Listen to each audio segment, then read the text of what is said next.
Shocking. Black CEO denied service at his own bank. Manager fired on the spot. In a prestigious bank located in downtown Chicago, a black man approaches the counter to make a standard withdrawal. Yet the teller hardly acknowledges him, her gaze fleeting as she brusquely sets his ID aside, her voice cutting and indifferent. Shortly after, security arrives, and he is pulled away like a felon, while white patrons exit with piles of cash, facing no scrutiny whatsoever. Unbeknownst to the bank, they have just dismissed the wrong individual. Once his authentic self is unveiled, he will demonstrate who truly possesses the authority in this situation. James Wilson entered the Wilson Financial Branch precisely at 9 a.m. The glass doors glided open effortlessly, inviting the refreshing morning breeze to accompany him within.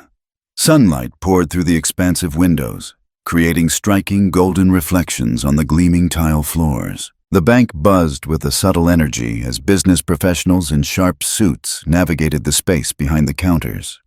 Clients formed orderly lines, patiently awaiting their turn, while the gentle chime of the service bell punctuated the atmosphere at consistent intervals. It functioned seamlessly, precisely as James had imagined when he created this establishment from scratch.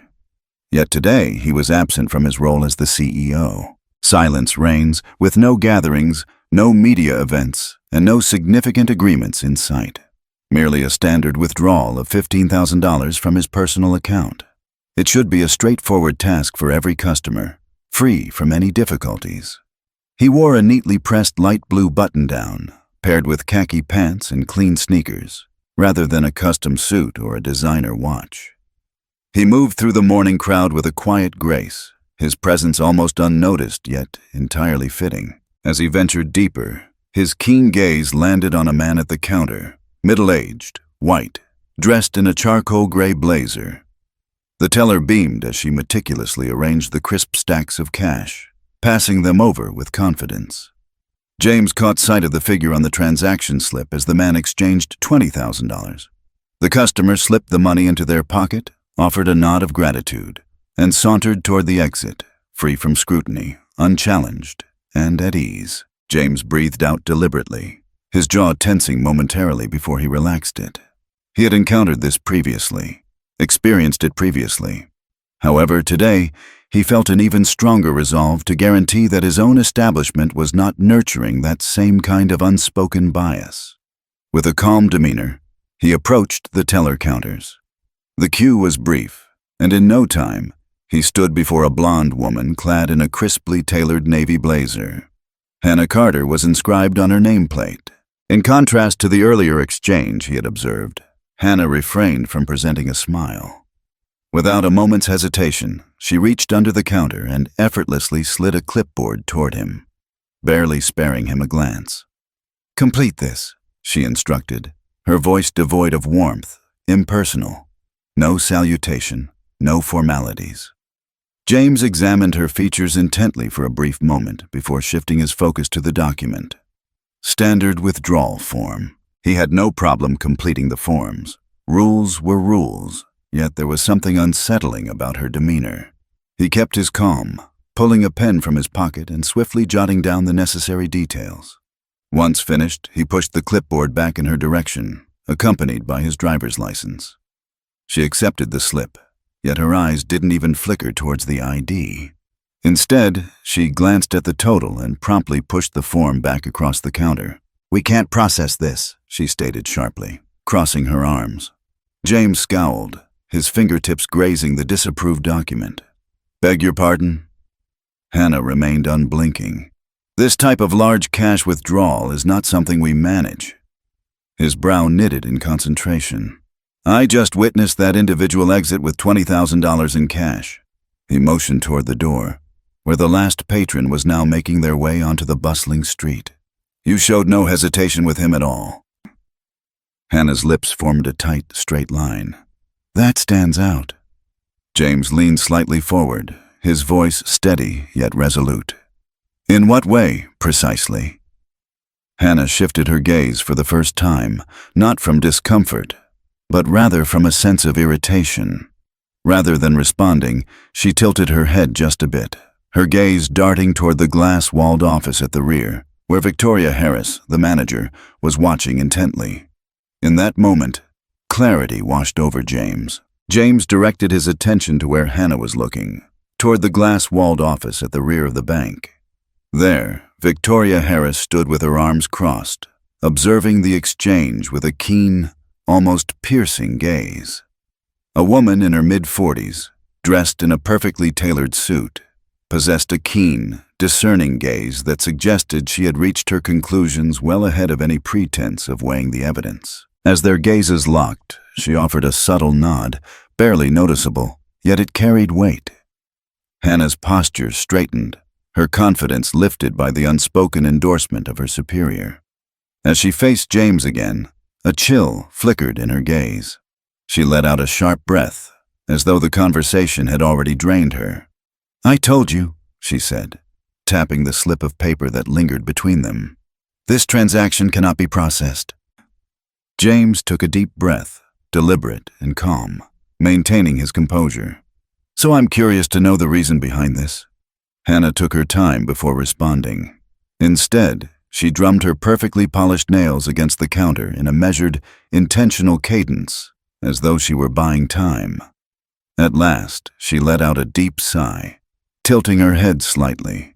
"It's simply peculiar," she remarked, her tone laced with that feigned charm often adopted when one is trying to appear rational. "This substantial cash withdrawal raises some eyebrows." James allowed the word to linger in the space between them, weighty and intentional, filled with doubt.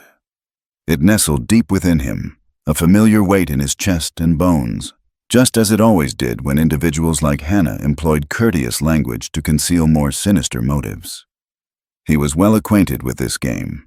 He had navigated it his entire life, skillfully moving through the unspoken guidelines that determined who received trust without hesitation and who had to repeatedly demonstrate their right to belong in specific realms.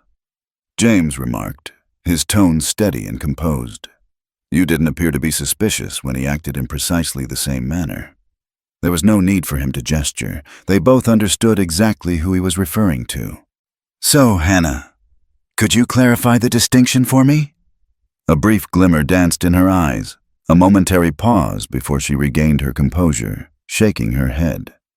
"My dear sir, I am not the one who establishes the guidelines."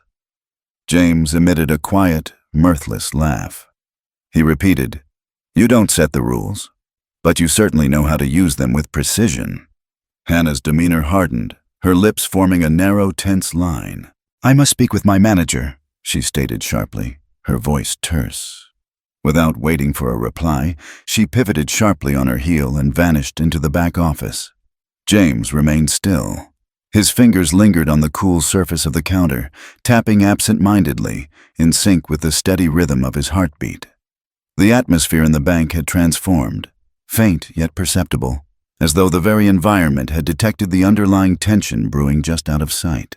He sensed the weight of attention, with other tellers casting furtive glances his way, while customers shifted in their seats, an air of unease surrounding them, as if they were aware of an unfolding drama yet preferred to remain uninvolved. A few feet away, a woman with fair skin, in her early 50s, observed him with a hint of curiosity barely concealed.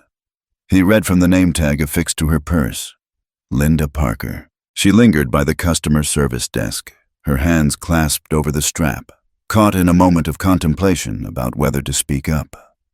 James caught her eye for a fleeting moment, and she paused, a hint of uncertainty flickering across her face before she managed a small smile. It was never brought back. It wasn't that he was particularly angry with her, rather, he understood the inevitable outcome of the situation. Observers such as Linda took note. They murmured. They observed when occurrences like this took place, yet action was seldom taken. The back office door creaked open. Victoria Harris emerged, her heels striking the tile with a sharp cadence, her expression a mystery. Hannah trailed just behind, her chin held high, a faint smirk playing on her lips, the expression of someone confident in their support. Victoria paused at the counter, adjusting her blazer while she observed James intently. "Good morning, sir," she said, her voice smooth and refined. the sort of tone suited for addressing grievances from challenging clients. "I see that you're looking to make a significant withdrawal today." James held her gaze steadily. "I exist." Her smile was courteous, yet it failed to illuminate her eyes. "Regrettably, we must adhere to specific security measures for transactions of this magnitude." James inclined his head ever so slightly. "Are there any security protocols in place?" "Indeed," she replied with a graceful ease. "To ensure the well-being of our customers and staff, we must exercise heightened caution regarding high-value withdrawals." James crossed his arms over his chest, subtly adjusting his posture. "What does that imply for me, then?"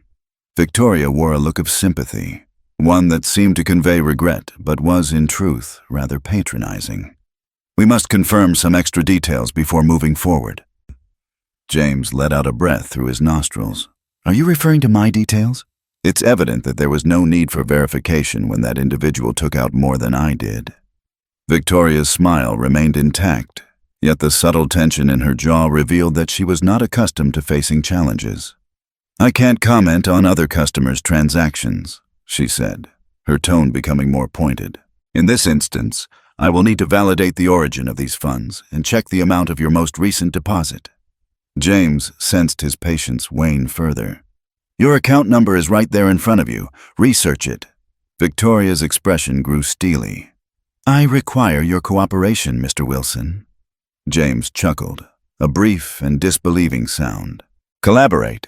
I'm right here, providing you with all the essentials to fulfill your role, yet you continue to seek excuses to turn me down. That doesn't adhere to the established guidelines. That's an example of profiling." The word struck the atmosphere with the force of a slap. He noticed it in the flicker of Victoria's eyes, the tension in Hannah's posture behind her, and the very atmosphere of the room, as if it were holding its breath, anticipating what was to unfold. Victoria's lips opened slightly, then shut once more, as if she were contemplating her next words with great care. Then, keeping her gaze fixed on James, she raised one hand and executed a quick, precise motion. A figure stirred as it crossed the room. Ethan Reynolds, the security guard at the bank, a broad-shouldered white man in his mid-30s, straightened from his position near the entrance. His eyes darted to Victoria, then shifted to James. He acted without a moment's pause. He began his approach to the counter. James remained still as Ethan Reynolds drew near, the sound of his heavy boots resonating against the gleaming tile.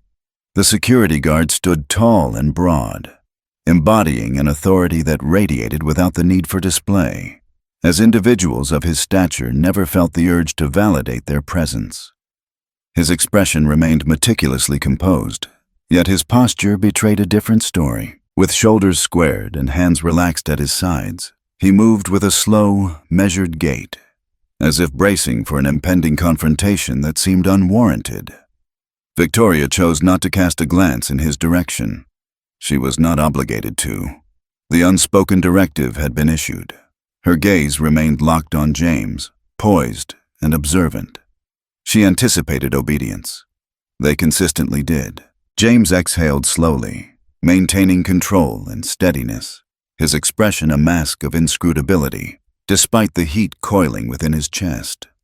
He had witnessed this unfold far too often in the past, a moment as ancient as history itself, a black man perceived as a danger in an environment where he should have felt at home. "I'm going to ask you again," Victoria said, her voice maintaining its polished tone, perfectly professional, as though she weren't actively orchestrating his removal. "Could you please confirm the origin of these funds?" James's jaw clenched. "My paycheck," he stated calmly. "Just like every other occasion, I've added funds to this account." Victoria tilted her head slightly, her gaze darting to Hannah, who remained rigid behind the counter, arms crossed. "Could you please share the precise amount of your most recent deposit?" James fixed his gaze on her. The atmosphere in the room felt heavy, as if the very walls were closing in, while other patrons feigned disinterest in the unfolding scene. The tellers deliberately averted their gazes from him. Linda Parker, the older woman near the customer service desk, shifted uncomfortably, her grip tightening on the strap of her purse. She felt the urge to express herself, He noticed it in her restless movements, the subtle parting of her lips before she ultimately chose to hold back. Not my place. James let his hand slide wearily down his face, releasing a heavy breath through his nose. "You have my account number right in front of you," he said, striving to keep his voice steady and composed. "Why not take a moment to search for it?" Victoria's demeanor remained unchanged. "We have a different approach to things here."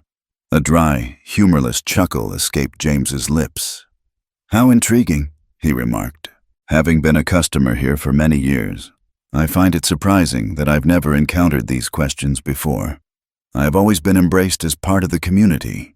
He advanced toward the counter, his voice becoming more incisive. "So, Victoria, what is it about me that leads you to believe I don't?" Stillness. Dense, suffocating.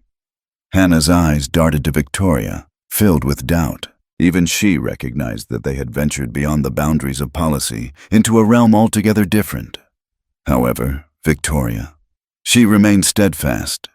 The subtle arch of her lips hinted at a pleasure she derived from the illusion of control she believed she possessed at that moment. Her gaze wandered beyond James, a subtle flick of the eyes conveying a depth of meaning that words could never capture.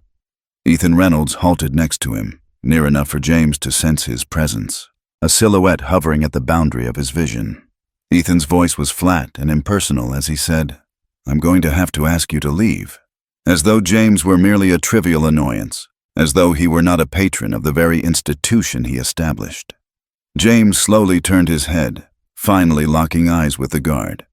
He maintained his stare, probing for any hint of recognition, uncertainty, or reluctance.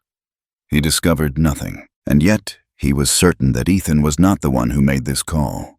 Victoria certainly did. Hannah certainly did. Each and every one of them did. From the moment he stepped through those doors, it was clear they had made up their minds. He was an outsider, unworthy of the same respect, the same trust, the same comfort that had been offered to the man who came before him. The distinction lies solely in their skin, nothing more. And now they were dispatching him. James took a deep breath, letting it out slowly, his patience wearing thin with each passing moment. He had engaged in this game for quite some time. With a measured and intentional motion, he delved into his pocket and retrieved his phone. With a swift tap, he unlocked the screen, lifted it just enough, and pressed record. "You're denying my withdrawal," he stated, his tone steady, yet loud enough to be heard, even with my identification and account details in hand, and after witnessing a larger withdrawal processed for a white customer just ahead of me. Hannah tightened her muscles. Victoria's jaw quivered slightly. Ethan's posture became rigid. "I'm going to ask you once more," Ethan said, his voice tinged with a hint of doubt now. "Venture outdoors." James's fingers clenched around his phone. "What if I choose not to?" Ethan acted without a moment's pause. He extended his hand. A strong grip encircled James's forearm, fingers tightening just enough to convey that this was no longer a request. James hardly had a moment to steady himself before he was pulled back with force. His shoulder crashed against Ethan's sturdy form as the guards pivoted him toward the exit, propelling him ahead with just enough power to send him off balance. A sudden intake of breath shattered the stillness.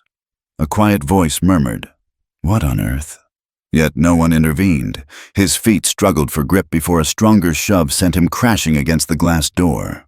The jolt coursed through him, a sudden surge that threatened to betray his composure. Yet James remained steadfast, masking the turmoil within. He would not allow them to witness it. The door burst open with a sudden force, and before he realized it, he found himself standing outside. The frigid morning breeze struck him with a jolt. In the doorway, Ethan loomed, arms crossed, casting a gaze of detached indifference upon him. And then, the ultimate affront. The identification. The one thing they chose to ignore. The one thing that unequivocally confirmed his identity, lay discarded at his feet. The tiny plastic card struck the ground, producing a crisp, hollow sound that echoed in the stillness. A fire smoldered in James's chest, a searing and unrefined sensation, teetering perilously on the edge of restrained anger and unbridled wrath. Yet just as he was about to shift, just as he was ready to bend down, a shadow loomed above him. A second security guard, Jamal Brooks, a black man in his mid-30s, approached with a weariness that seemed to stem from something deeper than mere physical fatigue. His expression was a mystery, yet there was a certain depth in his gaze as he knelt, his fingers wrapping around the abandoned ID, meticulously brushing it off with a sense of purpose, almost as if it were a sacred object, before returning it to James. "This place," Jamal grumbled quietly, just loud enough for James to catch, "always pulls this nonsense." James accepted the ID, his fingers grazing Jamal's for a fleeting moment before the man withdrew. Jamal let out a deep breath, his head shaking in disbelief. "It doesn't matter if you have a degree, if you possess the credentials, if you maintain your focus and do everything correctly," he whispered, his voice heavy with the burden of countless years of silent perseverance. "It seems we are not welcome in this place, neither in the offices nor at the top. We are the guardians of safety. We are custodians. We're the figures they require to create the illusion of concern." He looked back at Ethan, his face a mix of acceptance and barely concealed distaste. However, this, his voice sank to a hushed tone, meant solely for James. "This is not something fresh." James fixed his gaze on him, time stretching as his heart raced and adrenaline coursed through him. He hesitated for a moment before gradually reaching into his pocket. He retrieved his phone once more, yet on this occasion, he chose not to capture the moment. He was making a call. The phone rang once, then twice. Subsequently, a clear voice responded, identifying itself as David Carter. James's hold became more intense. "Your presence is required at the Chicago branch. At this moment." A moment of stillness lingered on the other end of the line. Next, a quick breath in. "I will arrive in 15 minutes. James concluded the conversation, tucking his phone away into his pocket, his fingers wrapped tightly around his ID, the sharp edges digging into his palm, anchoring him, preventing the rage bubbling just beneath the surface from erupting. His eyes darted to Jamal, who stood beside him with hands on his hips, his gaze shifting between James and the glass doors, where Ethan stood like a vigilant sentinel. Jamal emitted a brief, mirthless chuckle, he muttered, shaking his head in disbelief. "This is on the verge of becoming truly captivating." James remained silent. There was no necessity for him to do so. The next 15 minutes felt like an eternity. Within the transparent barrier, he observed the bank continuing its operations, seemingly unaffected by the events that had transpired. Victoria returned to her post behind the counter, engaging with Hannah, her gestures precise, purposeful, and somewhat curt. Ethan stood by the door, arms folded, his eyes darting toward James now and then, yet never quite meeting his gaze for long. Linda Parker had vanished, likely opting to distance herself rather than endure an awkward situation.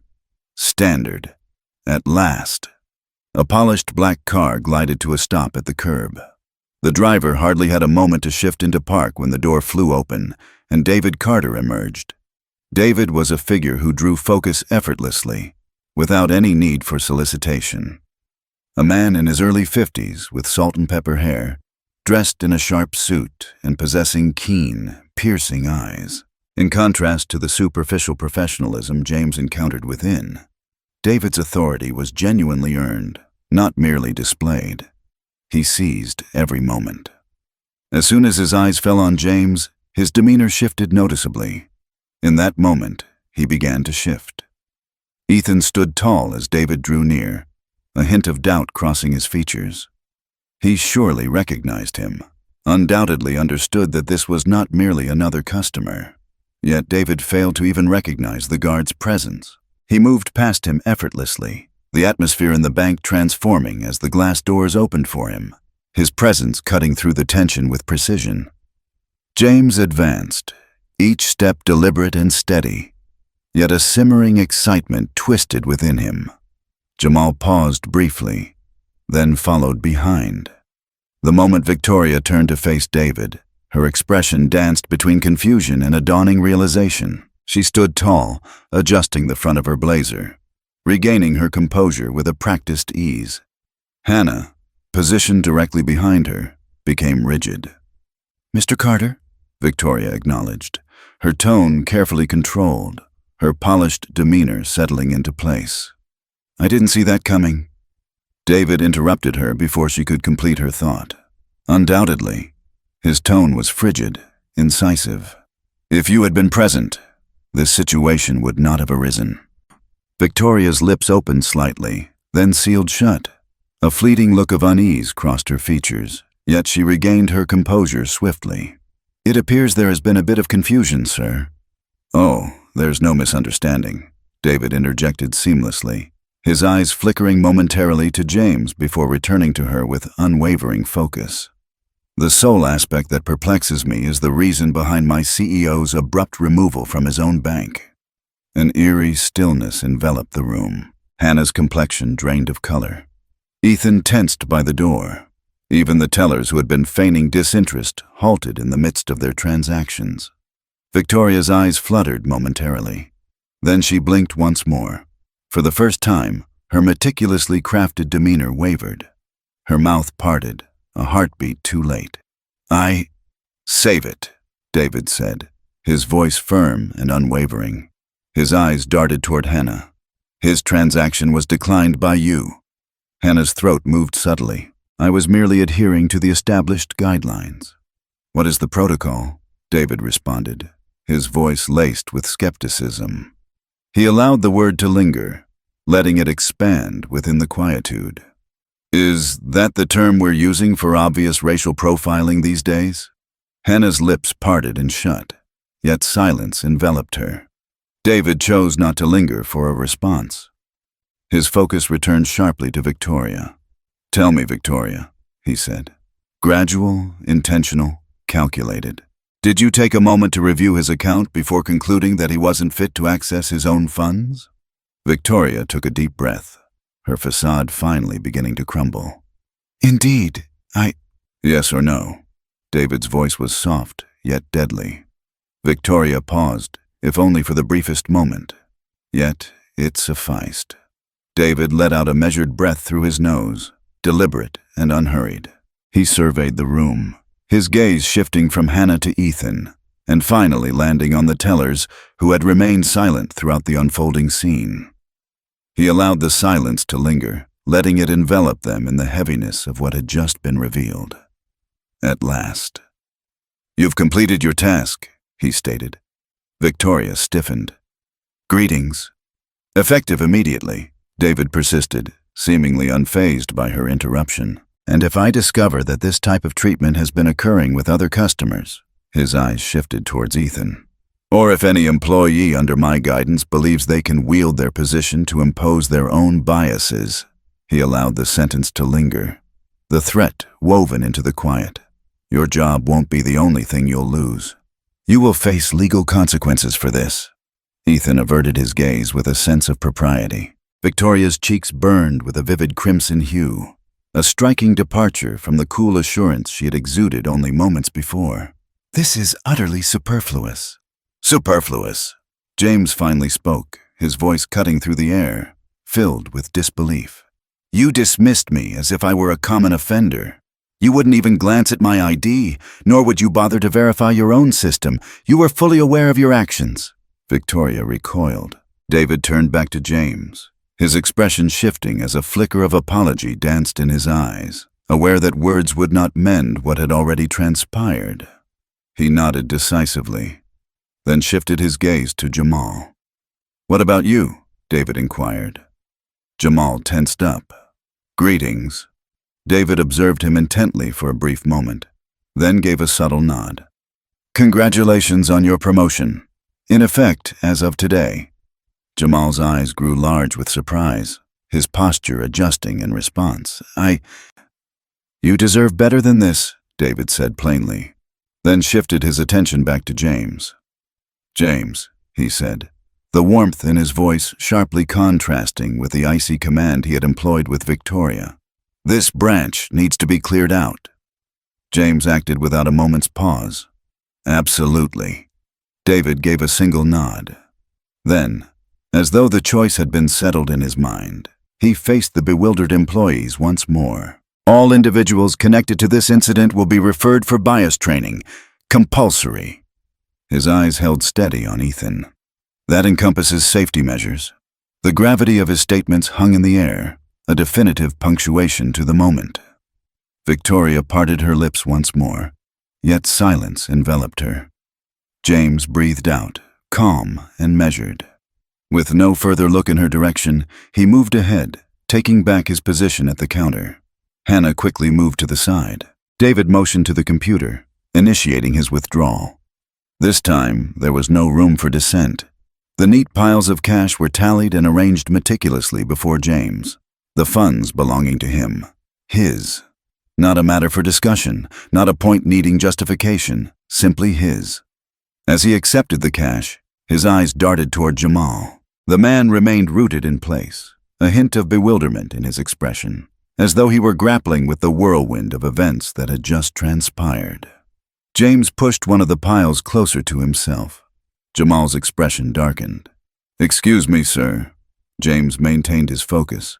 "Enjoy a well-deserved break." Jamal paused, then gradually extended his hand toward the cash, his fingers wrapping around the bills with a deliberate touch. James turned, locking eyes with Victoria for what felt like the final moment. "You ought to have verified my ID," he remarked. In silence, he pivoted and strode away. This time, he faced no obstacles.